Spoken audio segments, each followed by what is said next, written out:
thoughts on where you're at right now in your game? Well, for sure, I feel a lot of confidence, and this was another match that I played how I wanted, so I'm happy with the performance and happy that I adjusted to the wind at the end. Okay, first question, please. Raise your hand. Yeah, can we talk about the wind? I mean, the only reason I'm asking is because Carlos was saying last night how much he loves playing in the wind, and and you play sort of similarly to him in some ways, and I'm just sort of curious, are there any advantages that you find in the wind? Are there things that you're able to do that you think other players aren't? Depends how you're gonna feel it. Actually, I think every time is a bit different, and if I'm gonna adjust well, then I'm gonna be able to use it to my advantage in terms of I don't know, playing more spinny with the wind so it bounces even higher. Yeah, it's hard to explain to somebody who's not really doing it, but there are many ways to use the wind. Sometimes you can also overdo it, so I guess having the right balance and also remembering the keys of your game instead of just playing with the wind. I think it's tricky, but yeah, in conditions like that it's crucial for sure. Is it all about your feet? Yeah, as well. I mean, it has to go kind of natural, like just seeing the ball and moving to it instead of overthinking it. Okay, right.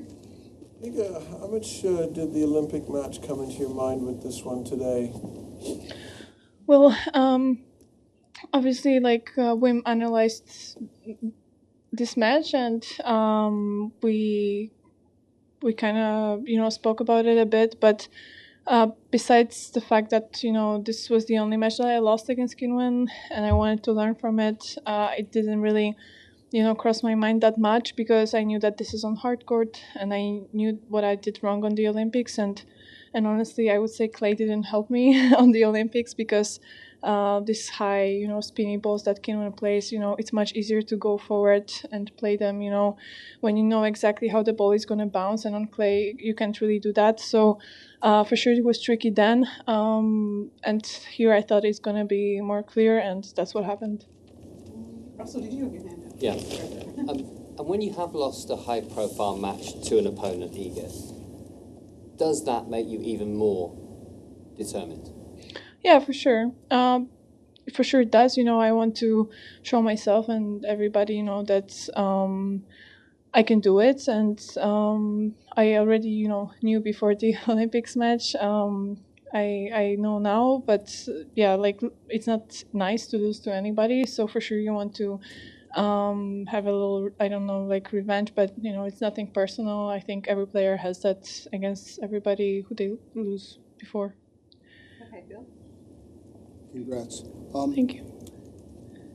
I think we know that Petkovic read a great deal, and in terms of readers, and I think maybe Kiki Burton's read a lot too, I'm not sure.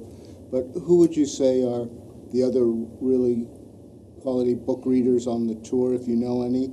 And if you went to an island and had to take 2 or 3 books, what would the 2 or 3 books you take? Well, I'm not sure, honestly, who's reading a lot. I know that I think Coco maybe does, but yeah, I think she posted sometimes on Instagram something, but I'm not sure, honestly, because I don't really follow that close, what players are doing. Well, I don't know. I don't know. There are, I've talked about books, but I don't know who reads all the time, or it was just one time thing, so it's hard for me to say.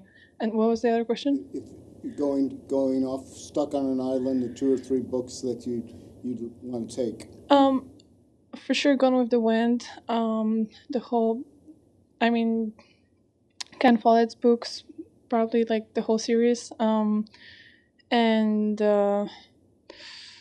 third one, oh my god, I don't know. It's a tough question. These 2 for sure, but the third, I think I still haven't read enough to pick a third one yet. So I need to read some classics to maybe the third one is going to come up. Next question, Matt, and then over there. Yep. Sorry. Yes, no problem. I'm do hungry. You've talked in the past about your serve, your sort of reformation of your serve and the adjustments. Do you feel like you've had some sort of breakthrough? Because it's certainly been pretty effective here. Is it feeling better? Is it kind of thing where it's feeling better every week, or is it kind of thing where you sort of feel a certain way and then you figure something out and you make a big leap? I wouldn't call it a breakthrough because I served great in Australia as well. I only served bad, with these super heavy balls that we had in Middle East. So, I mean, it's not an excuse because Mira has been serving like 190 there as well. I was pretty shocked. But yeah, I mean, for sure, I feel like I'm doing progress and I have more variety and I'm using that. But I wouldn't say it's like a breakthrough. It's more of a process and it's working. So hopefully it's going to go that way. Does it feel smoother? Yeah, it does. Okay, we'll do two more. First one here. Yep.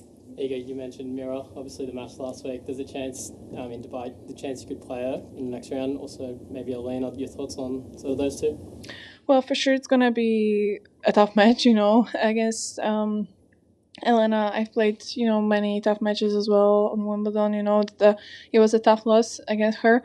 And Mira, yeah, on last tournament we played, so for sure there's a lot to analyze and to learn from. So yeah, I mean, honestly, I'm not overthinking it now. I need to see who's gonna win, and then I'm gonna prepare.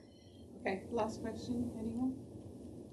Chris, do the last one. I don't think anyone's asked this already We'll because see. it's about footwork. I just wanted to ask you, in general, your approach to the art of footwork, because it's really the bedrock of a lot of tennis players' games, and you really stand out having both explosive movement and also nuanced movement. So what's your approach and how has it evolved since you've become a pro? Well, maybe I just know that it's my weapon, and I didn't know that when I was younger. But yeah, well, approach. I mean, Has it been a lot of for learning? sure, I know that everything starts with the feet right now, like the whole movements, and sometimes even I have this mindset of just letting my legs go, and I know they're gonna go where they need to, kind of, So also like mixing this with like a lot of intuition and. Yeah, for sure, this is something that we focus on practices, and we know that even if you're doing it great, you always need to remind yourself about it. So it's one of the main keys. Like without it, you're not gonna able to play well. So it's super important. And maybe the only thing that changed is that I wasn't aware of that, when I started playing tennis. But now I know.